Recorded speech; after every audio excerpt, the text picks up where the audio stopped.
नमः। श्री चैतन्य मनोभीष्टं स्थापितं येन भूतले स्वयं रूपः कदा मह्यं ददाति स्वपदान्तिकम्। वन्देऽहं श्रीगुरो श्रीयुतपदकमलं श्रीगुरुं वैष्णवांश श्रीरूपं साग्रजातं सगण रघुनाथान्वितं तं सजीवं साद्वैतं सावधूतं परिजनसहितं कृष्णचैतन्यदेवं श्रीराधा कृष्णपादान् सगणललिता श्रीविशाखान्वितांश। हे कृष्ण करुणा सिंधु दीनबंधो जगत्पते गोपेश गोपिका कांत राधा कांत नमोस्तुते। तप्त कांचन गौरांगे राधे वृंदावनेश्वरी वृषभानुसुते देवी प्रणमामि हरिप्रिये। वाञ्छाकल्पतरुभ्यश्च कृपा सिन्धुभ्य एव च पतितानां पावनेभ्यो वैष्णवेभ्यो नमो नमः। नमः ॐ विष्णुपादाय कृष्णप्रेष्ठाय भूतले श्रीमते भक्तिवेदान्त स्वामिन इति नामिने। नमस्ते सारस्वते देवे गौरवाणी प्रचारिणे निर्विशेष शून्यवादी पाश्चात्य देश तारिणे। जय श्री कृष्ण चैतन्य प्रभु नित्यानंद श्री अद्वैत गदाधर श्रीवासादि गौर भक्तवृंद। हरे कृष्ण कृष्ण कृष्ण हरे हरे हरे राम राम राम हरे हरे। हरे कृष्ण। ओम नमो भगवते वासुदेवाय। ओम नमो भगवते वासुदेवाय। ओम नमो भगवते वासुदेवाय। हरे कृष्ण। आता आपण मार्कंडेय ऋषींची भगवंतांनी इच्छापूर्ती कशी केली ते पाहूयात।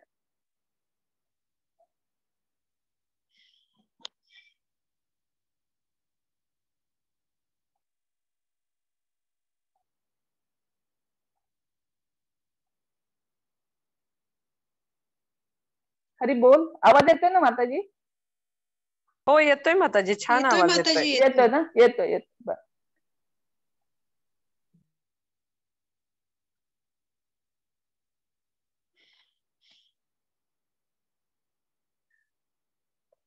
सुत गोस्वामी भागवताची सांगता करत आहे हे पाहून ऋषींनी त्यांना प्रथम मार्कंडेयांची कथा सांगण्याची विनंती केली। आता आपण मार्कंडेयांच्या जन्माची कथा पाहूयात। मृकुंड नावाच्या ऋषींना संतान नव्हते, त्यामुळे त्यांनी शिवजींची तपस्या केली आणि शिवजी प्रसन्न झाले। शिवजींनी त्यांना वर मागण्यास सांगितले। तेव्हा शिवजी म्हणाले की एक सुपुत्र आहे आणि दुसरा कुपुत्र आहे। सुपुत्राचा लाईफ स्पॅन 5 वर्षाचा आहे आणि जो कुपुत्र आहे तो 100 वर्ष जगणारा आहे। मृकुंड ऋषींनी त्यांना सुपुत्र मागितला आणि यथावकाश मृकुंड ऋषींच्या घरी बालकाचा जन्म झाला। त्याचे नाव त्यांनी मार्कंडेय ठेवले। मृकुंड ऋषींना खंत होती की या बालकाचे आयुष्य फक्त 5च वर्षाचं आहे। मार्कंडेयाच्या आयुष्याला 4 वर्ष झाल्यानंतर मृकुंड ऋषी त्याला घेऊन एका ज्योतिषाकडे जातात। तर ते ज्योतिषी सांगतात की ह्या बालकाला साधू संत ऋषी शुद्ध भक्त यांच्या चरणावर मस्तक ठेवून आशीर्वाद घेऊ देत। त्याप्रमाणे मृकुंड ऋषी गंगा किनाऱ्यावरच कुटी बांधतात आणि तिथे राहतात। कारण गंगा किनाऱ्यावर स्नानाला दर्शनाला अनेक साधू महात्मे ऋषी मुनी संत शुद्ध भक्त येत असत आणि मार्कंडेय त्या सर्वांच्या चरणावर मस्तक ठेवून दंडवत प्रणाम करत असे आणि ते सर्वजण त्यांना चिरंजीवी भव, आयुष्यमान भव, दीर्घायुषी भव असे आशीर्वाद देत असत। आता मार्कंडेयांच्या 5 वर्ष पूर्ण व्हायला फक्त 5 दिवस राहिलेले असतात। तेव्हा मृकुंड ऋषी परत त्या ज्योतिषाकडे मार्कंडेयांना घेऊन येतात। ते ज्योतिषी म्हणतात की उद्या या रस्त्यावरून सप्तर्षी जाणार आहेत, तेव्हा सप्तर्षीचे दर्शन मार्कंडेयांना घडवा। त्याप्रमाणे मृकुंड ऋषी मार्कंडेयांना घेऊन त्या रस्त्यावर येऊन थांबतात आणि सप्तर्षी दिसतात। मार्कंडेय लगेच जाऊन त्यांच्या चरणावर मस्तक ठेवून दंडवत प्रणाम करतात। तेव्हा सप्तर्षी त्यांना आशीर्वाद देतात, चिरंजीवी भव, आयुष्यमान भव। तेव्हा मृकुंड ऋषी पुढे समोर येतात त्यांच्या आणि म्हणतात की तुम्ही बालकाला काय आशीर्वाद दिला, ह्याचे फक्त आता 5 दिवस राहिलेले आहेत तेव्हा ते सप्तर्षी म्हणतात की जर 5 दिवसाने हा मरणारच असेल तर तुम्ही आत्ताच त्याला आमच्या बरोबर द्या. मुरकुंड ऋषी मार्कंड्याला सप्तर्षींच्या बरोबर देतात. सप्तर्षी मार्कंडेय ऋषींना घेऊन चाललेले असतात तेव्हा समोरून नारद मुनी येतात. नारद मुनी दिसता क्षणी सप्तर्षींचं बोट सोडून ते नारद मुनींच्या चरणावर मस्तक ठेवून दंडवत प्रणाम करतात आणि नारद मुनी मार्कंड्यांना चिरंजीवी भव, आयुष्यमान भव असे आशीर्वाद देतात. तेव्हा सप्तर्षी हसतात आणि म्हणतात, नारद मुनी आम्ही फसलो आणि तुम्हीही फसलात. मग नारद मुनी म्हणतात की माझा आशीर्वाद असा कधीच विफल जाणार नाही. नारद मुनी सप्तर्षी आणि मार्कंड्यांना घेऊन ब्रह्माजींच्याकडे जातात. ब्रह्माजींच्याकडे गेल्यावर मार्कंड्यांना ते पाठीशी ठेवतात आणि सर्वजण दंडवत प्रणाम करतात. तेव्हा ब्रह्माजी पण म्हणतात चिरंजीवी भव, आयुष्यमान भव. तेव्हा नारद मुनी ब्रह्माजींना हसतात आणि सर्व कथा सांगतात. तेव्हा ब्रह्माजी सप्तर्षी, नारद मुनी आणि मार्कंड्यांना घेऊन ते शिवजींच्याकडे जातात. शिवजींच्याकडे गेल्यावर सुद्धा मार्कंड्यांना ते पाठीशी ठेवतात आणि दंडवत प्रणाम करतात. तेव्हा शिवजी पण असाच आशीर्वाद देतात, चिरंजीवी भव, आयुष्यमान भव. मग ब्रह्माजी शिवजींना सर्व कथा सांगतात. ते म्हणतात, हे बालक तुम्हाला कुठे मिळाले? हे बालक माझ्या वराने झालेले आहे. तुम्ही ह्याला इथेच ठेवा आणि तुम्ही सर्वजण जा. मार्कंडेयाच्या आयुष्याला आता 2 दिवस राहिलेले असतात. शिवजी त्यांना सांगतात की या पिंडीवर तू बेल वहा आणि ओम नम शिवायचा जप कर आणि पाठी मागे बघू नकोस. 2 दिवस पूर्ण झाल्यानंतर यमदूत येतात आणि यमदूत मार्कंड्याच्या गळ्यात हात टाकतात. त्या क्षणाला पिंडीतून शिवजी प्रकट होतात आणि विचारतात की हे काय चाललंय. तेव्हा यमदूत म्हणतात की या बालकाला घेऊन यायची आम्हाला आज्ञा झाली आहे कारण याचं आयुष्य संपलेलं आहे. तेव्हा शिवजी म्हणतात की या मुलाला मी 5 वर्षाचं आयुष्य दिलेलं आहे. मी दिलेलं आहे त्यामुळे हे माझ्या हिशोबाने चालणार की तुमच्या हिशोबाने चालणार. तेव्हा यमदूत म्हणतात की तुमच्या हिशोबाने चालणार. तेव्हा शिवजी म्हणतात की माझ्या एका दिवसामध्ये 10 ब्रह्माजी येऊन जातात आणि या कॅल्क्युलेशन प्रमाणे मार्कंडेयाचं अजून 1 सेकंदही आयुष्य पूर्ण झालेलं नाही. हे ऐकून यमदूत निघून जातात आणि मार्कंडेय दीर्घायुषी होतात. मार्कंडेय ऋषीचे उल्लेख अनेक पुराणात आलेले आहेत. मुख्य 18 पुराण आहेत आणि 18 गौण पुराणे आहेत. ब्रह्म, भविष्य, मार्कंडेय, वराह, कुर्म, पद्म, लिंग, नारद, अग्नी, स्कंद, ब्रह्मवैवर्त, वामन, मत्स्य, ब्रह्मांड, शिव, गरुड, भागवत इत्यादी पुराणात मार्कंडेयांचा उल्लेख येतो. आता आपल्याला मार्कंडेयांचं लाईफ किंवा आयुष्य बघण्यासाठी आपल्याला ब्रह्माजींचं आयुष्य बघणं गरजेचं आहे. ब्रह्मदेवाचं आयुष्य 100 वर्षाचं आहे आणि ब्रह्मदेवांचा 1 दिवस म्हणजे 12 तास 4,320 दशलक्ष मानवी वर्षा इतके आणि रात्रही तेवढीच असते.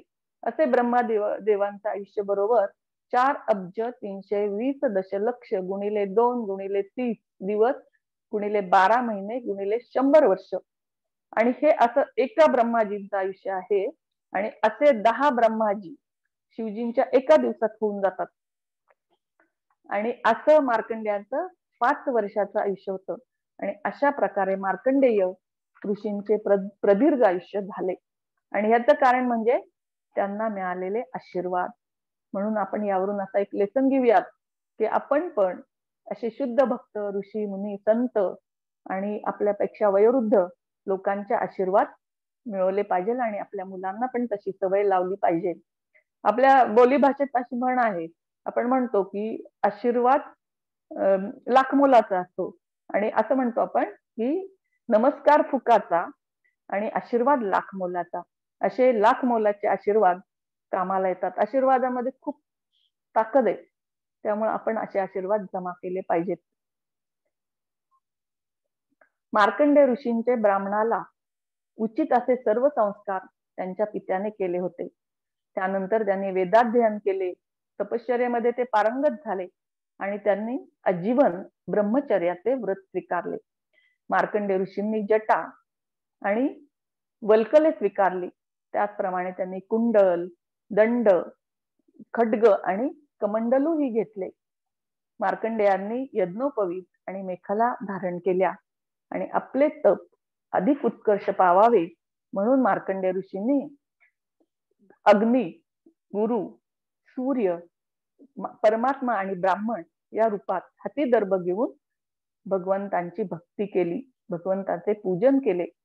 मार्कंडेय ऋषी सकाळी आणि संध्याकाळी भिक्षा मागून आपल्या गुरूंना देत असत आणि गुरूंनी अनुमती दिली तर ते दिवसातून एकदा प्रसाद घेत आणि गुरूंनी अनुमती दिली नाही तर ते प्रसाद न घेता उपाशीत राहत असत. अशा प्रकारे मार्कंडेय ऋषीने लक्षावधी वर्ष तीव्र साधना केली. मार्कंडेय ऋषींची तपस्या, मार्कंडेय ऋषींनी भगवंतांना हृदयात धारण केले होते. त्यांनी स्वाध्याय, तपश्चर्या व इंद्रिय निग्रह करून परमेश्वराची आराधना केली होती. अशा प्रकारे त्यांनी 6 मन्वंतर तीव्र योग साधना केली. त्यांचा हा पराक्रम पाहून सर्व मुनी, प्रजापती, ब्रह्मदेवाचे इतर पुत्र, मनुष्य, देव, पितर, भूते आश्चर्यचकित झाले. आणि इंद्राला ही गोष्ट 7व्या मन्वंतरात कळाली आणि इंद्र भयभीत झाला. कारण इंद्राला कायम स्वतःच्या खुर्चीची भीती असते. त्यामुळे तो असे ज्यांचे तपस्या किंवा यज्ञ असं खूप उत्कर्षाला जात असतं त्या ह्याच्यात तो भंग करण्याचा प्रयत्न करतो.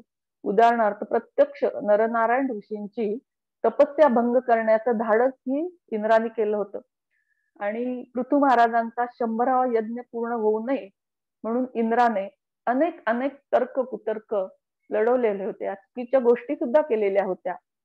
इंद्राने गंधर्व, अप्सरा, मदन, वसंत, शीतल ऋती, शीतल वायू, मूर्तिमंत लोभ, मद इत्यादींना पाठवले. मदन आणि त्यांच्या सहकार्याने गायन, वादन, नृत्य करून मार्कंडेय ऋषींची तपस्या भंग करण्याचा प्रयत्न केला. परंतु मार्कंडेय ऋषींची तपश्चर्या 6 मन्वंतराची तपस्या होती. त्या तपस्येच्या तेजाने ते मदन आणि त्यांचे सहकारी जळू लागले. आणि जसे काही निद्रिस्त सर्पाला लहान मुले उठवतात आणि मग तो उठल्यानंतर भीतीने ते पळून जातात, त्या प्रकारे मदन आणि त्यांचे सहकारी पळून गेले आणि मार्कंडेय ऋषींची तपस्या भंग पावली नाही. मार्कंडेय ऋषींसारख्या थोर ऋषीला ही गोष्ट शोभणारीच होती. इंद्राच्या अनुयायांनी त्रास देऊनही मार्कंडेय ऋषींची तपस्या अबाधित राहिली. मार्कंडेय ऋषींनी तपस्या, वेदाध्ययन आणि इंद्रिय निग्रह करून आणि भगवंतांनी ते सर्व त्यांची तपस्या पाहून त्यांच्यावर कृपा करण्यासाठी पूर्ण पुरुषोत्तम भगवान नरनारायण रूपात प्रकटले. भगवंतांना समोर बघून मार्कंडेय ऋषींना अत्यानंद झाला. त्यांच्या अंगावर रोमांच उभे राहिले, त्यांच्या डोळ्यातून आनंदाश्रू वाहू लागले आणि त्या आनंदाच्या अश्रूमुळे त्यांना भगवंत नीट दिसेनासे झाले. म्हणून मार्कंडेय ऋषी फक्त नमस्कार असो, नमस्कार असो, नमस्कार असो असे म्हणू लागले. मार्कंडेयांनी भगवंतांना बसायला आसन दिले, त्यांचे चरण धुतले, धूप, दीप, सुगंधी, उटी, चंदन यांनी त्यांनी भगवंतांची पूजा केली आणि शिवजींनी त्यांना एक नारायण मंत्र दिला होता. त्या नारायण मंत्रांनी भगवंतांची त्यांनी स्तुती केली. श्लोक क्रमांक 1. सूत उवाच संस्तुतो भगवान इत्थं मार्कंडेयेन धीमता नारायणो नरसखा प्रीत आह भृगुद्वहम्. भाषांतर. सूत गोस्वामी म्हणाले, बुद्धिमान मार्कंड्याच्या स्तवनाने नराचे सखा असे ते भगवान नारायण संतुष्ट झाले आणि ते त्या भृगुश्रेष्ठांना पुढील प्रमाणे म्हणाले. मार्कंडेय ऋषींना सूत गोस्वामींनी बुद्धिमान म्हटले आहे. प्रभुपाद म्हणतात, बुद्धिमान याचा अर्थ जो भगवंतांच्यावर प्रेम करतो त्या व्यक्तीला बुद्धिमान म्हटले जाते. आणि सर्वोच्च बुद्धिमान व्यक्ती म्हणजे ज्या व्यक्तीला माहित आहे की कृष्ण प्रेम प्राप्त करणे हा पंचम पुरुषार्थ आहे आणि तेच आपल्या जीवनाचं लक्ष आहे, हे सर्वोच्च बुद्धिमान व्यक्ती आहे. आणि भगवंत सर्वोत्तम व्यक्ती आहेत हे ज्या व्यक्तीला माहित नाही त्या व्यक्तीला बुद्धिमान कसे म्हणावे. उदाहरणार्थ, आपल्या देशाचे पंतप्रधान कोण आहेत हे ज्याला माहित नाही त्याच्या बुद्धीचा काय उपयोग आहे? भगवंत मार्कंडेय ऋषींच्या समोर प्रेमाने प्रकट झाले. नारायणो नरसखा प्रीत आह भृगुद्वहम. प्रेमाने प्रकट झाले आणि ते त्यांच्याशी प्रेमाने बोलले सुद्धा. आता भगवंत मार्कंडेय ऋषींशी काय बोलले ते पाहूया. श्लोक क्रमांक 2. श्री भगवान वाच भो भो ब्रह्मर्षिवर्योसी सिद्ध आत्म समाधिना मयी भक्त्यान पायिन्या तपस्वाध्याय संयमी. भाषांतर. पूर्ण पुरुषोत्तम भगवान म्हणाले, हे श्रेष्ठ महर्षी मार्कंडेय, तुम्ही माझ्या परमात्मा स्वरूपाचे ध्यान, माझी अनन्य भक्तिमय सेवा, तप, वेदाध्ययन आणि नियमांचे कठोर पालन करून जीवनाचे पूर्णत्व प्राप्त केले आहे. भगवान मार्कंडेय ऋषींची स्तुती करत आहेत. मार्कंडेय ऋषींना ब्रह्मर्षी मध्ये ते सर्वश्रेष्ठ म्हणत आहेत. प्रभुपाद म्हणतात की जे विद्वान ब्राह्मण भगवंतांच्यावर प्रेम करतात अशा ब्राह्मणामध्ये मार्कंडेय ऋषी सर्वश्रेष्ठ आहेत. भगवान मार्कंडेय ऋषींची स्तुती का करत आहेत?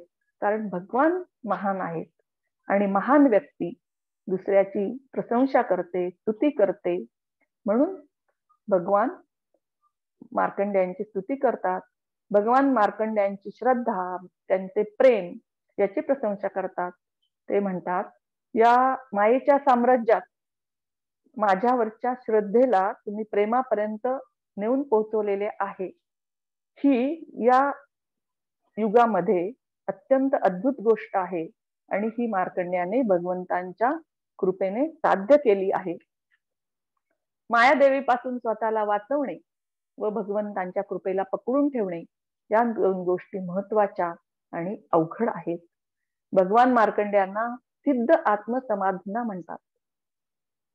ते म्हणतात की तुमचे चित्त, तुमचं लक्ष, मन पूर्ण फोकस माझ्यावर आहे आणि तुम्ही आत्मस्वरूपामध्ये स्थित आहात. जीवाचं आत्मस्वरूप काय आहे? जीवेर स्वरूप हय नित्य कृष्णदास. याला समाधी म्हणतात. म्हणजे जो मी भगवंतांचा नित्य सेवक आहे आणि जो निरंतर भगवंतांच्या चिंतनात असतो त्याला तो समाधी अवस्थेत असतो. समाधीचे 2 प्रकार आहेत. प्रभुपादाने भगवद्गीतेमध्ये हे सांगितलेले आहेत. एक सबीज समाधी आणि दुसरी निर्बीज समाधी. सबीज समाधीला सविशेष समाधी म्हणतात आणि निर्बीज समाधीला निर्विशेष समाधी म्हणतात. निर्विश समाधी म्हणजे एकांतात जाऊन भगवंतांची भक्ती करणे. उदाहरणार्थ हरिदास ठाकूर रोज 192 माळा जप करत असत. आणि सबीज समाधी म्हणजे भौतिकतेमध्ये असून सुद्धा, भौतिक गोष्टी करत असून सुद्धा भगवंतांना केंद्र मानून त्या गोष्टी करणे किंवा सर्व गोष्टी भगवंतांच्या प्रित्यर्थ करणे. सबीज समाधी अवघड आहे. याचं एक उत्तम उदाहरण म्हणजे अर्जुन. अर्जुन भगवंतांना कुठल्याही क्षणी कधीही विसरत नव्हते. प्रत्येक क्षणी, प्रत्येक वेळी सतत निरंतरपणे ते भगवंतांची आठवण करत होते. एवढेच काय, पण झोपेत सुद्धा त्यांच्या रोमारोमातून कृष्ण कृष्ण असा ध्वनी येत असे. आणि दुसरे उत्तम उदाहरण म्हणजे आपले श्रील प्रभुपाद. श्रील प्रभुपादांचे जीवन म्हणजे समाधीच आहे. सकाळ, संध्याकाळ, रात्री ते श्रीकृष्णामध्ये तल्लीन असत. हीच समाधी होय. प्रभुपाद म्हणतात, आय नेव्हर कंप्लेन. प्रभुपादांनी कधीच तक्रार केली नाही, कुठल्याही परिस्थितीची तक्रार केली नाही. तर आहे त्या परिस्थितीत त्यांनी भगवंतांच्या नामाचा, भगवंतांचा प्रचार केला. 43 वर्ष कठोर संघर्षानंतर प्रभुपादांना यश आले. भगवंतांनी प्रभुपादांची कठोर परीक्षा घेतली आणि शेवटी त्यांना अतुलनीय यश दिले. प्रभुपाद सकाळी मॉर्निंग वॉकला जात. त्यावेळेस ते त्यांच्या शिष्याबरोबर भगवंतांच्या संबंधित बोलत. त्यांचे सर्वचे रेकॉर्डिंग आहेत आणि ते प्रचंड रेकॉर्डिंग आहेत. सकाळ संध्याकाळ प्रवचन करणे, भगवद्गीता क्लास, भागवत क्लास, जपा टॉक, ग्रंथलेखन, भक्तांची भेट, या सर्वात ते फक्त आणि फक्त कृष्ण भावनामृतात असत. कृष्णापती त्यांना आस्था होती आणि त्यात कुठेही स्वार्थ नव्हता. हा प्रभुपादांची सबीज समाधीच होती. सबीज समाधी अवघड आहे, पण प्रभुपाद त्यासाठी आपल्याला सांगतात की तपस्या, स्वाध्याय आणि इंद्रिय निग्रह करून आपण या समाधीपर्यंत पोहोचू शकतो. तपस्या म्हणजे तप, सतत भगवंतांचं चिंतन करणे. आणि दुसरा एक अर्थ म्हणजे जी गोष्ट आपल्याला करायला आवडत नाही ती गोष्ट आपण स्वेच्छेने करायला तयार होतो. उदाहरणार्थ भगवंतांच्या मिशन मध्ये भक्तांच्या संघात सक्रिय भाग घेणे, प्रचार करणे ही सुद्धा तपस्याच आहे. श्रील प्रभुपादांनी सांगितलेले नियम म्हणजे कलियुगातील तपस्याच आहे. दररोज लक्षपूर्वक अपराधरहित 16 माळा जप करणे, वैष्णव सेवा करणे, वैष्णवांच्या संघात भगवद्गीता, श्रीमद भागवत पुराण, चैतन्य चरितामृताचे श्रवण कथन करणे, त्याचप्रमाणे पवित्र स्थळी वास, आजच्या विग्रहांची सेवा, एकादशी, श्रीरामनवमी, नरसिंह जयंती, त्याचप्रमाणे आपल्या आचार्यांचे तिरोभाव आणि अवतरण या दिवशी उपवास करणे, हे सर्व या कलियुगातील तपस्याच आहे. प्रभुपाद म्हणतात या सर्व नियमांचे जर आपण काटेकोरपणे पालन केले तर आपण सहज भगवत धामात जाऊ. आणि प्रभुपादांसारख्या शुद्ध भक्ताचे भगवंत शब्द कधीच खोटे पाडत नाहीत. दुसरी गोष्ट म्हणजे स्वाध्याय. प्रभुपादांचे ग्रंथ म्हणजे उदाहरणार्थ भगवद्गीता, भागवत, चैतन्य चरितामृत आणि असंख्य अजूनही ग्रंथ आहेत. त्यावर मनन, चिंतन, स्मरण करणे म्हणजे स्वाध्याय होय. आणि इंद्रियांचे नियंत्रण, आपल्या इंद्रियांना इंद्रियांच्या स्वामीच्या सेवेत लावणे म्हणजे ऋषिकेण ऋषिकेश सेवनम भक्ती उच्यते. जे वाचले आपण त्याचे पुन्हा स्मरण करण्यासाठी इंद्रिय नियंत्रण आवश्यक आहे.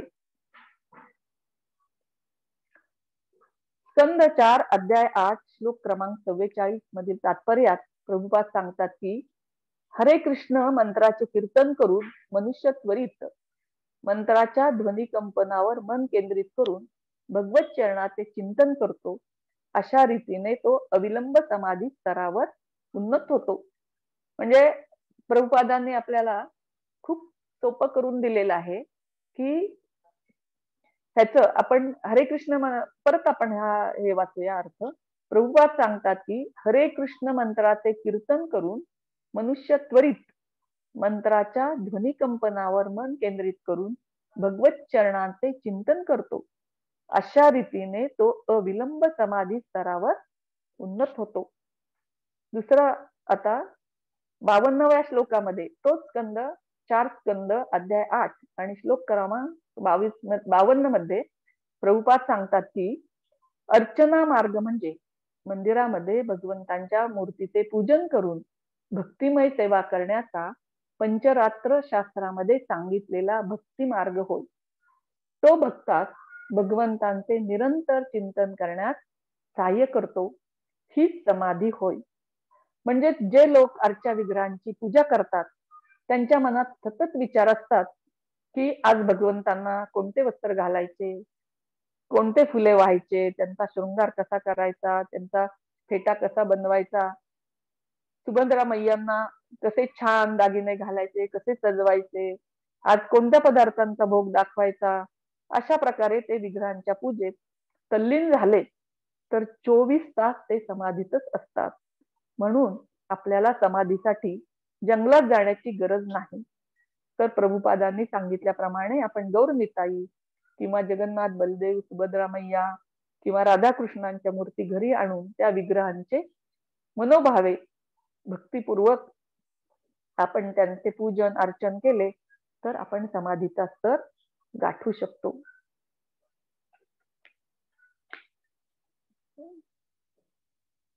श्लोक क्रमांक 3 वयं ते परितुष्टा स्म त्वद्बृहत् व्रतचर्यया वरम प्रतीच्छ भद्रम ते वरदोस्मी तदित्थितम्. भाषांतर, तुमच्या या आजीवन ब्रह्मचर्य व्रतामुळे आम्ही तुमच्यावर संतुष्ट झालो आहोत. मी वर देणाऱ्यामध्ये अग्रणी असल्यामुळे तुमच्या मनात असेल तो इष्टवर तुम्ही माझ्याकडून मागून घ्या. तुमचे कल्याण असो. भगवंत मार्कंडेय ऋषींना म्हणाले की तुम्ही जे आजीवन ब्रह्मचर्याचे व्रत पालन केले आहे त्यामुळे आम्ही तुमच्यावर संतुष्ट झालो आहे आणि तुम्हाला जो काय वर हवा तो तुम्ही मागून घ्या. मी वरदराज आहे, वर देणाऱ्यामध्ये मी अग्रणी आहे. पितामह भीष्मांनी सुद्धा आजीवन ब्रह्मचर्याचे व्रत पालन केले होते. पितामह भीष्म, भीष्म याचा अर्थ महान. गृहस्थ जर आपल्या गुरूंनी दिलेल्या नियमाप्रमाणे आपली दिनचर्या करत असेल किंवा तशी दिनचर्या त्यांनी बनवली असेल आणि भगवंतांच्यावर दृढ विश्वास ठेवून तर भगवंतांच्या मिशन मध्ये तो सक्रिय भाग घेत असेल तर त्या गृहस्थाला सुद्धा ब्रह्मचारी असे म्हटले जाते. श्लोक क्रमांक 4. मार्कंडेय ऋषी म्हणतात, तुम्ही शरणागत भक्तांचे दुःख हरण करता. तुमचे मला दर्शन झाले, हाच वर मला पुरे झाला. भगवंत शरणागत भक्ताचे दुःख हरण करतात. प्रल्हाद महाराजांनी भगवंतांची शरणागती पत्करली होती, त्यामुळे प्रल्हाद महाराजांचे प्रत्येक स्थितीमध्ये भगवंतांनी रक्षण केले. ब्रजवासी गोपी यांनी भगवंतांची शरणागती पत्करली होती, त्यामुळे त्यांचे रक्षण केले. पांडवांनी शरणागती पत्करली होती, त्यामुळे पांडवांचे सुद्धा प्रत्येक संकटात भगवंतांनी रक्षण केले. द्रौपदीसाठी त्यांनी पटवर्धन रूप घेतले, त्यामुळे शरणागतीमध्ये खूप सामर्थ्य आहे. आणि अशा शरणागत भक्ताच्या भगवंत अधीन होतात. म्हणून लोण्याच्या गोळ्यासाठी भगवंतांना गोपी डान्स करायला लावायच्या आणि भगवंत करायचे. श्रीखंडाच्या रूपाने भगवंतांनी एकनाथाच्या घरी पाणी भरले, कबीराचे शेले विणले, जनाबाईचे दळण दळले. असे भक्ताच्या भगवंत अधीन होतात. यावरून आपल्याला लेसन असा मिळतो की आपण भगवंतांना भौतिक गोष्टी मागू नयेत. महाप्रभू म्हणतात त्याप्रमाणे, न धनम न जनम न सुंदरी कविताम वा जगदीश कामये मम जन्मनी जन्मनीश्वरे भवताद भक्तीर ऐतुकी त्वयी. सुंदर पत्नी, धन, प्रतिष्ठा या गोष्टी आपण भगवंतांना मागू नयेत, तर आपण भगवंतांना अशा हे गोष्ट मागावी की आम्हाला तुमच्या अखंड भक्तिमय सेवेत रत करा.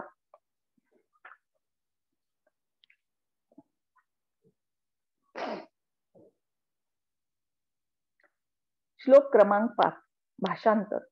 योग साधनेने चित्तशुद्धी झाल्यावर तुमच्या सुंदर पदकमलांचे दर्शन घेऊन ब्रह्मादी देवही स्वतःला धन्य मानतात. अशा त्या तुमचे मला आज दर्शन झाले आहे. श्लोक क्रमांक 6. भाषांतर. हे कमलनयन, हे पुण्यश्लोक शिखामणी, तुमचे दर्शन लाभल्यामुळे मी संतुष्ट झालो असून मला तुमची माया पाहायची आहे. या मायेच्या प्रभावामुळे लोकपालासह संपूर्ण जग भौतिक वैविध्य म्हणजे सत्य आहे असे पाहू लागतात. श्लोक क्रमांक 7. सूत गोस्वामी म्हणाले, हे शौनक मुनी, मार्कंडेयांनी याप्रमाणे पूर्ण पुरुषोत्तम भगवान श्री नरनारायणाची स्तुतीपूर्वक मनोभावे पूजा केल्यावर तथास्तु म्हणून हसत हसत ते बद्रिकाश्रमी निघून गेले. विश्वनाथ चक्रवर्ती ठाकूर म्हणतात, आपल्या भक्तांनी मायेपासून दूर राहावे असेच वाटत असल्यामुळे भगवंत खेदाने हसले. मायेचे परीक्षण करत राहिले तर भोगवासना जागृत होतात आणि त्यामुळे भक्तीत पतन होते. म्हणून मायेचे परीक्षण करण्याच्या किंवा मायेच्या भानगडीत आपल्या भक्तांनी पडू नये असे भगवंतांना वाटते आणि त्यामुळेच भगवंत मार्कंडेय ऋषींना खेदाने हसले. भक्त मार्कंड्यांच्या संतुष्टीसाठी भगवंत त्यांची इच्छापूर्ती करतात. एखादा पुत्राला त्याचा पिता सांगतो की हे केलंस तर तुला त्रास होईल, तुझी हानी होईल, परंतु तो ऐकत नाही. त्याला ती इच्छा असते आणि ती पूर्ण करून घ्यायचाही हट्ट असतो. तेव्हा तो पिता ती इच्छा पूर्ण करून त्यांना काय अल्प क्लेश देऊन भविष्यात तो तशी मागणी करणार नाही याची काळजी घेतो. उदाहरणार्थ, लहान मुलांना आपण अनेक वेळा सांगतो की इतके चॉकलेट खाऊ नका किंवा चॉकलेट खाल्ल्यावर दात घासा, ब्रश करा, पण ते ऐकत नाहीत.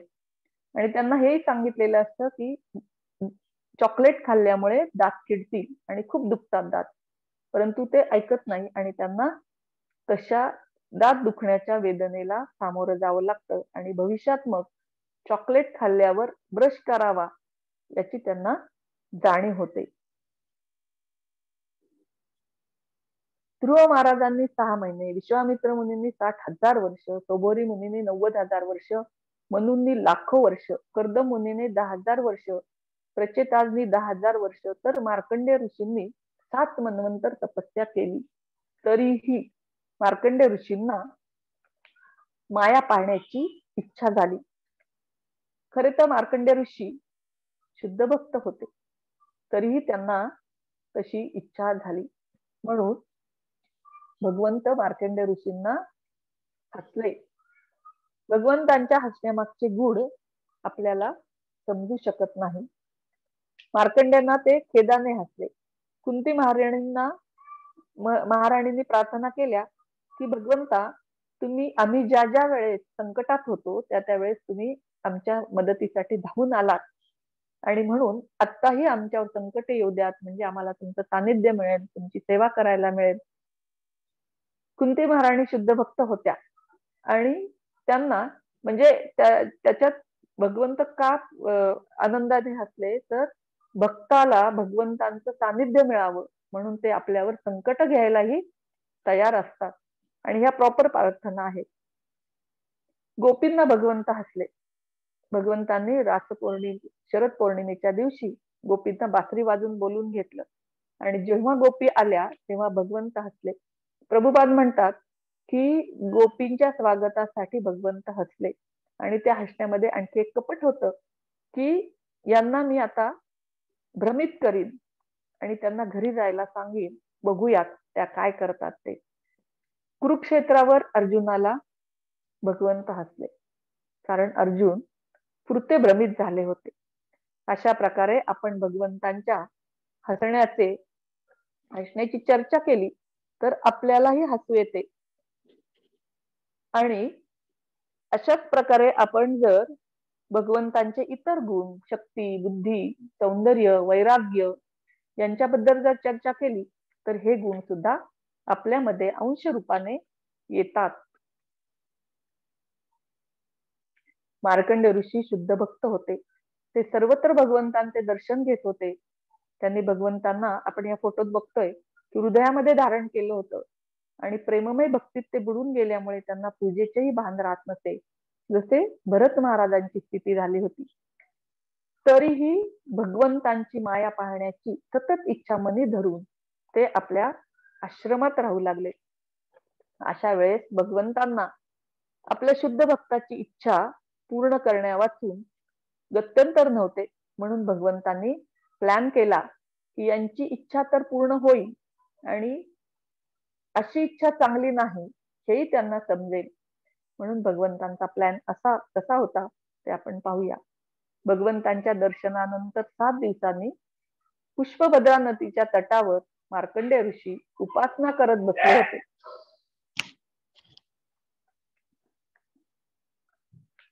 अचानक सोसाट्याचा वारा वाहू लागला, विजांचा कडकडाट चालू लागला, मेघांच्या गर्जना होऊ लागल्या, आणि मोठा मुसळासारखा पाऊस सुरू झाला. इतक्यात भोवताली 4ही बाजूनी समुद्र प्रकटले आणि ते पृथ्वीला गिळंकृत करू लागले.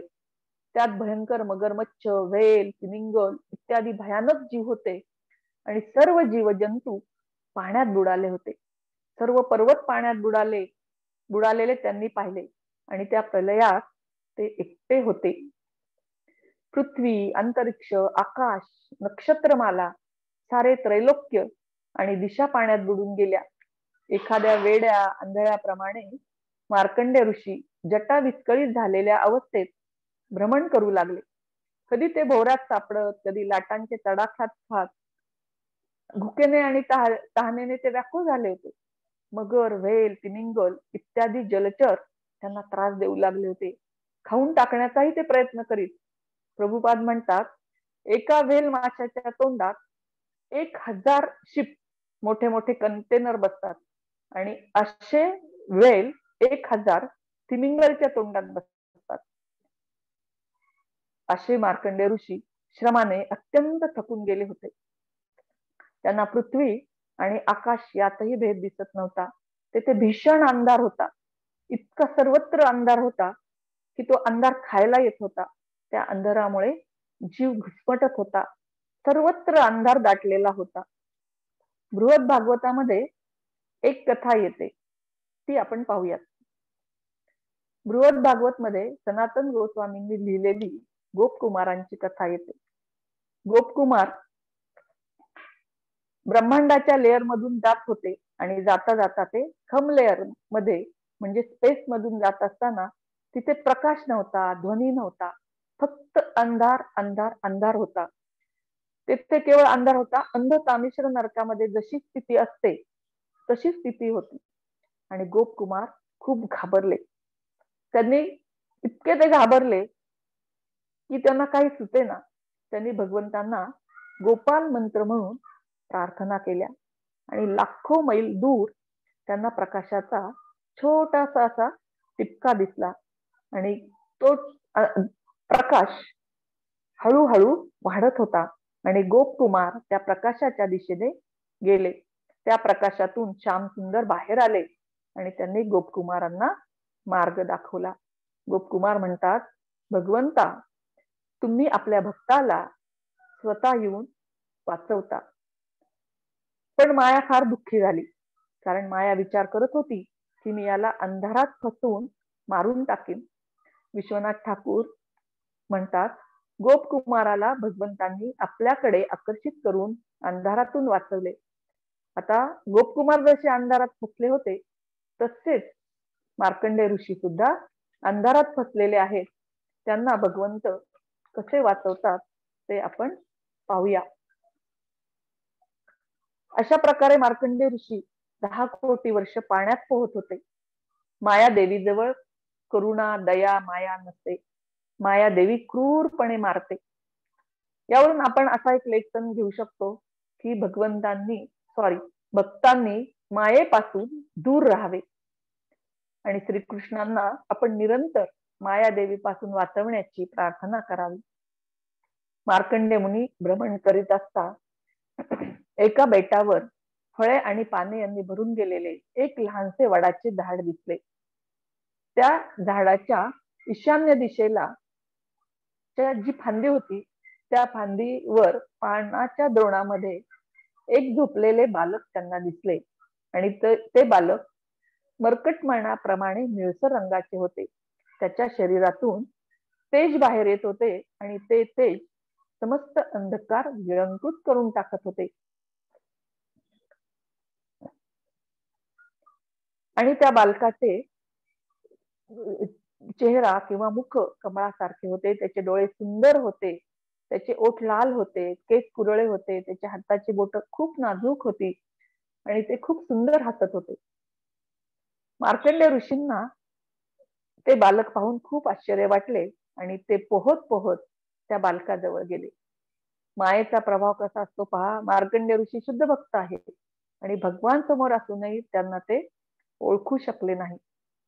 त्या बालकाने श्वास घेतला त्याबरोबर ते बालकाच्या पोटात गेले. जसा डास नाकात जातो त्याप्रमाणे मार्कंडेय ऋषी त्या बालकाच्या पोटात गेले आणि त्यांना आतमध्ये संपूर्ण ब्रह्मांडाचे दर्शन घडले. हिमालय पर्वत, पुष्पभद्रा नदी, त्यांची कुटी, जेथे नरनारायण ऋषींचे त्यांना दर्शन झाले होते ती जागा आणि प्रत्यक्ष मार्कंडेय ऋषी त्यांनीही स्वतःला बघितलं आणि बालकाने निश्वास टाकल्याबरोबर ते पुन्हा बाहेर पडले आणि बालकाने त्यांच्याकडे असा छान एक कटाक्ष टाकला आणि ते खूप गोड हसले. आता मार्कंडेयांना बालकाबद्दल खूप आकर्षण वाटले होते आणि मार्कंडेय ऋषी भ्रमित पण झाले होते. मार्कंडेयांचा त्या बालकाला आलिंगन द्यायचा प्रयत्न चालला होता आणि ते असं आलिंगन द्यायला जवळ जातात तेथून भगवंत अदृश्य झाले आणि प्रलय समाप्त झाला. मार्कंडेय ऋषी मी पाहिलं की ते स्वतः आपल्या आश्रमात आहेत, जसे काही झालेच नाही. मार्कंडेय ऋषी भगवंतांना प्रार्थना करतात की मला तुमची माया पाहायची नाही. माझ्यावर कृपा करा, मी तुम्हाला शरण आलो आहे. बालकांनी जो अंगठा तोंडात घालून जे चोखत होतं त्याबद्दल विश्वनाथ चक्रवर्ती ठाकूर असं म्हणतात की भगवान श्रीकृष्णांच्या मनात आले की माझे असंख्य भक्त माझ्या चरणामृताची लालसा करतात, म्हणून मी स्वतःच ते अमृतपान करून पाहतो. म्हणून एका साधारण बालकाप्रमाणे ते अंगठा चोखत होते. त्याचप्रमाणे भगवंत विचार करत होते की माझ्या चरणामध्ये असे काय आहे की भक्त माझ्या चरण कमळाशी आसक्त असतात. त्याचप्रमाणे भगवंत अशी कोटी कोटी वर्षाची भगवंतांची इच्छा होती की भक्तांना काय मिळतं हे पाहायची, चरणाशी आसक्त होऊन भक्तांना काय प्राप्त होतं. म्हणून भगवंत असा विचार करतात की माझी सेवा करून, माझ्या चरणाची सेवा करून राधा राणींना काय सुख मिळतं, काय आनंद मिळतो, हा हा अनुभव घेण्यासाठी भगवंत राधा राणीचा भाव घेऊन चैतन्य महाप्रभू म्हणून अवतरित झाले. आता मार्कंडेय ऋषींचे सर्व परिश्रम संपले होते, त्यांचे मन प्रसन्न झाले होते आणि ते आपल्या कुटीमध्ये ध्यानाला बसले होते.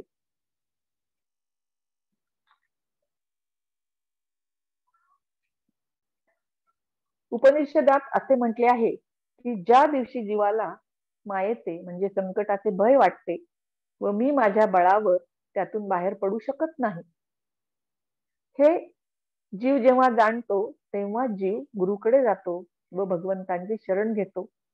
मार्कंडेय ऋषी, शिवजी, ब्रह्माजी आणि नारद मुनींनाही भगवंतांनी मायेमध्ये फसवले.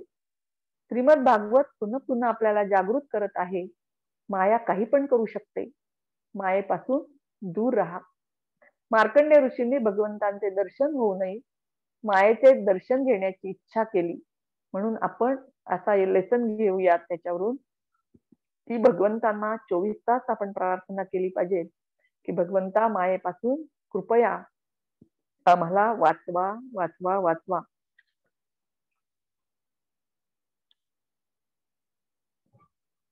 मार्कंडेय ऋषी समाधीस्थ बसले असताना शिव पार्वतींचे तेथे आगमन झाले आणि पार्वती देवींनी शिवजींना विनंती केली की मार्कंडेयांना त्यांच्या तपश्चर्येचे फळ द्या. शिवजींनी सुद्धा मार्कंडेयांची स्तुती केली आणि त्यांना इच्छित वरदान मागण्यास सांगितले. मार्कंड्याने भगवान श्रीहरींची, त्यांच्या भक्ताची आणि भगवान शिवांची अढळ भक्ती मागितली. पहा, मार्कंड्यांनी आधी नरनारायण जेव्हा त्यांना प्रकट झाले होते, त्यांच्या समोर प्रसन्न झाले होते, तेव्हा काय मागितलं तर माया कशी कार्य करते ही पाहायची त्यांनी इच्छा केली होती. आता 10 कोटी वर्ष पाण्यात राहिल्यानंतर मार्कंडेय ऋषींची काय इच्छा केली की त्यांना भगवान श्रीहरीची, त्यांच्या भक्तांची आणि भगवान शिवाची ही अढळ भक्ती मागितली. भगवंतांनी आपल्याला विचारले की काय पाहिजे, तर हेच पाहिजे किंवा पाहिजेत असा हट्ट आपण करू नये, कारण असा हट्ट केला तर त्याचा आपल्यालाच त्रास होतो. जसे मार्कंडेय ऋषींना 10 कोटी वर्ष पाण्यात काढावे लागले, परंतु भगवंतांनी आईची भूमिका घेतली. ती आई सुद्धा कशी, सुनीती माता ध्रुव महाराजांना सांगतात की माझ्यासारख्या लक्षावधी मातांची ममता एकत्र केली तरी भगवंतांच्या प्रेमळ आणि मधुर व्यवहाराशी किंचित देखील स्पर्धा होऊ शकत नाही. अशा भगवंतांनी आईची भूमिका घेतली आणि मार्कंडेयांना की त्यांनी जी काय इच्छा केली होती ती कशी चूक आहे याचा साक्षात्कार दिला आणि त्यांना 10 कोटी वर्ष पाण्यात काढावे लागले आणि त्यांची सांत्वना करण्यासाठी त्यांना वटपत्रशाही बालकृष्णाचे मोहक रूपी दाखवले. प्रल्हाद महाराज 4था स्कंद 4था अध्याय आणि 17व्या श्लोकामध्ये भगवंतांच्या प्रार्थना करताना म्हणतात की गाय आपल्या वासराला दूध देऊन त्याचे पालन पोषण करते आणि बाह्य आक्रमणापासूनही वाचवते, तसेच माझ्यासारख्या अज्ञानी भक्ताचे तुम्ही पालन पोषण आणि अहैतुकी कृपा करून संरक्षणही करतात. असे ध्रुव महाराज भगवंतांना म्हणाले होते. तसेच मार्कंड्यांच्या चेतनेवर वाईट इच्छांचा मारा म्हणजे हे बाह्य आक्रमणच होते.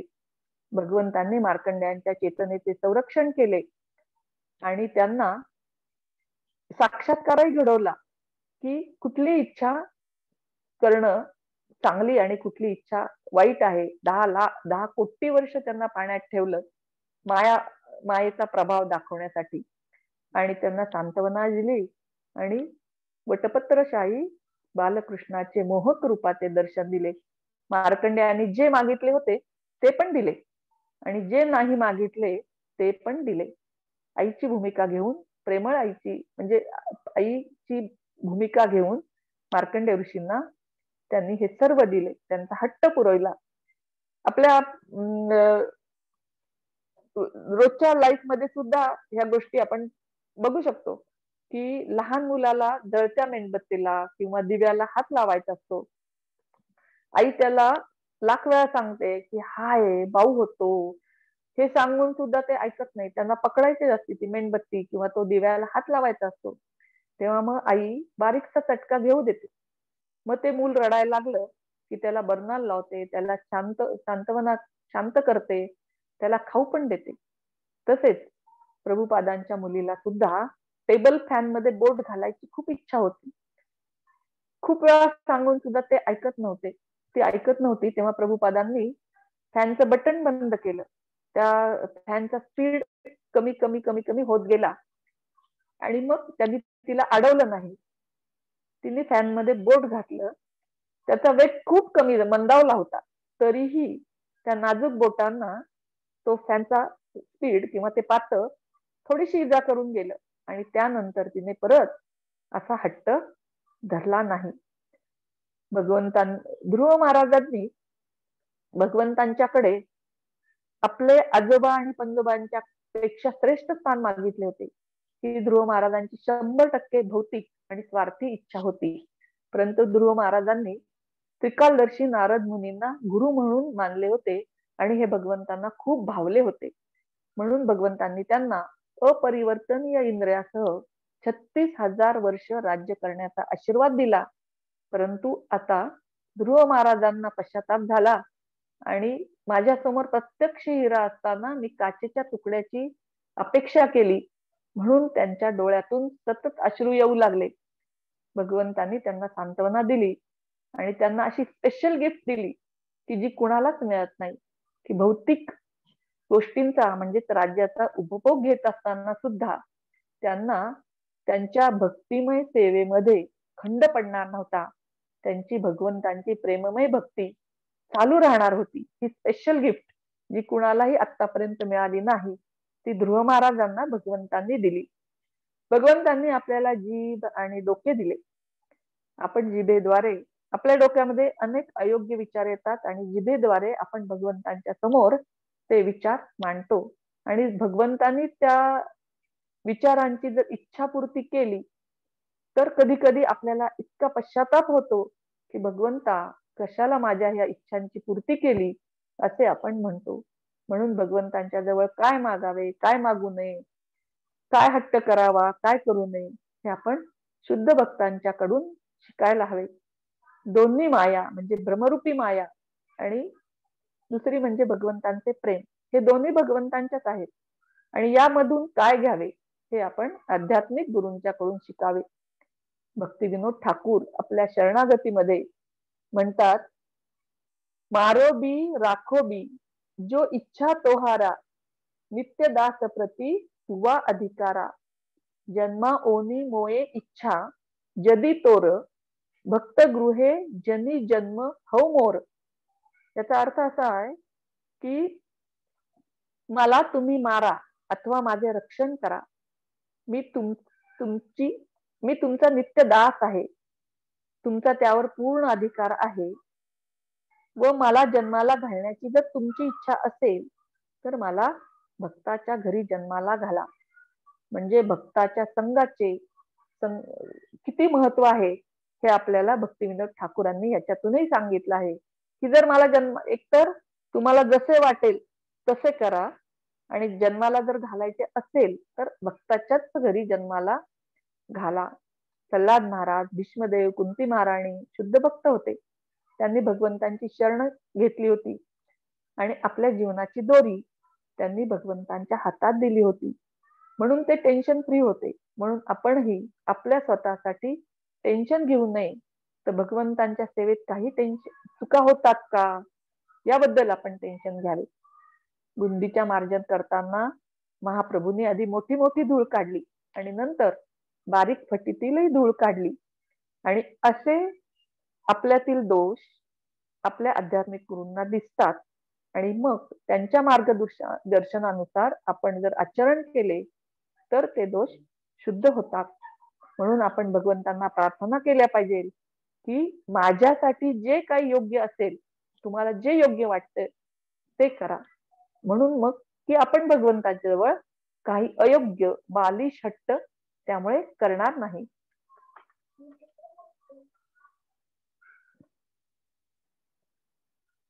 आपल्या असंख्य लीलेतून कथेतून भगवंत आपल्याला शिकवित असतात, पण आपण त्या लीला कथा गोष्ट म्हणून घेतो, त्या आपण सिरियसली घेत नाही. श्रीधर स्वामी म्हणतात की भगवंत आपल्या शुद्ध भक्ताला, अगदी क्लोज जवळच्या भक्ताला पतित करतात आणि आपल्याला शिकवतात. उदाहरणार्थ, एखाद्या भौतिक गोष्टीवर आपण आसक्त झाल्यानंतर त्याचं काय फळ मिळतं किंवा काय गती होते हे दाखवण्यासाठी त्यांनी भरत महाराजांचं आख्यान आपल्याला सांगितले आहे. अर्जुन भगवंतांचे शुद्ध भक्त होते, ते कधीच भ्रमित झाले नव्हते, परंतु आपल्याला भगवद्गीता देण्यासाठी भगवंतांनी त्यांना भ्रमित केले आणि आपल्याला भगवद्गीता दिली. त्याचप्रमाणे परीक्षित महाराज भगवंतांचे शुद्ध भक्त होते. ते साधू संत ऋषी मुनी यांचा इतका सत्कार करत, आपल्या आसनावर बसवत, त्यांचे चरण धुत, त्यांचा मान सन्मान करत, परंतु भगवंतांनी त्यांच्या मनात त्या ऋषींच्या म्हणजे शमीक ऋषींच्या गळ्यात साप टाकण्याची त्यांना इच्छा दिली. का तर आपल्याला अमल पुराण जे आहे ते भागवत पुराण देण्यासाठी परीक्षित महाराजांच्या मनामध्ये अशी इच्छा त्यांनी जागृत केली. मार्कंडेय ऋषींनी 7 मन्वंतर भगवंतांची तपस्या केली, तरीही त्यांना माया कशी प्रत्यक्ष कार्य करते ही पाहण्याची इच्छा त्यांच्या मनात उत्पन्न केली आणि आपल्याला धडा दिला की आपण मायेपासून लांब राहावं आणि भगवंतांना प्रार्थना करावी की आम्हाला मायेतून वाचवा. आपल्यासारख्या पतित जीवांना धडे देण्यासाठी परमकृपाळू भगवंत पुन्हा पुन्हा आपल्या जवळच्या भक्ताला पतित करून आपल्याला शिकवतात आणि आपल्याला स्वगृही बोलवतात, पण आपण त्याकडे दुर्लक्ष करतो आणि आपण आहे तसं आपण त्यांच्या लीलाकडे दुर्लक्ष करतो. पण आपण ह्या लीला सिरियसली घेऊन त्याच्यातून आपल्याला काय धडे दिले ते आपण शिकायला पाहिजे. हरे कृष्ण. धन्यवाद. मला तुम्ही सगळ्यांनी सहन केलं, ऐकून घेतलं त्याबद्दल धन्यवाद. हरे कृष्ण. थँक्यू माताजी. हरी बोल. हा बोला माताजी. सुपर्णा माताजी, खूप खूप धन्यवाद. खूप छान लेक्चर दिलं तुम्ही आणि भगवंतांचे गुढ हास्य, मला ते खूप छान पॉइंट आवडला तो. खूप छान. मी फर्स्ट टाइम ऐकलं म्हणजे असं की भगवंतांच्या. Very nice. थँक्यू. त्याच्यानंतर मायेला पण कसं आपण घाबरलं पाहिजे.